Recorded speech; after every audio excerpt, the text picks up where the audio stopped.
लापशीचा शिरा. ओके. लहान मुलांना रोज नवीन आणि पौष्टिक काय द्यायचं असा प्रश्न पडतो ना, तर चला तर मग ही रेसिपी आज तुमच्यासाठी आहे.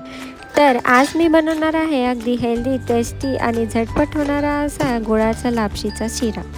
हा शिरा खायला मऊ, पचायला हलका आणि मुलांना खूप आवडणारा आहे. आता आपण कुकरमध्ये साजूक तूप घेतलेला आहे. त्याच्यात आपण लापशीचा रवा 1 वाटी भाजून घेणार आहोत खमंग वास येईपर्यंत. लापशीमध्ये भरपूर प्रमाणात फायबर असते, त्यामुळे लहान मुलांच्या डायजेशनसाठी मदत होऊ शकते आणि पोट जास्त वेळ भरल्यासारखं वाटतं.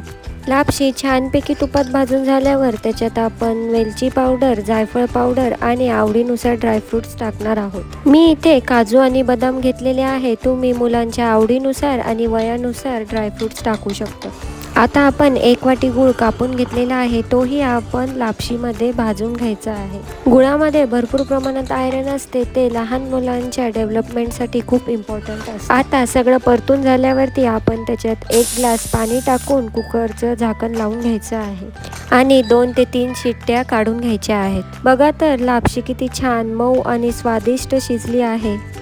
झटपट बनणारा, हेल्दी आणि टेस्टी असा लापशीचा शिरा तुम्ही नक्की ट्राय करा आणि मला कमेंट करायला विसरू नका. माझ्या चॅनलला लाईक, शेअर आणि सबस्क्राईब करायला विसरू नका. भेटूया पुढच्या व्हिडिओमध्ये. तोपर्यंत बाय बाय.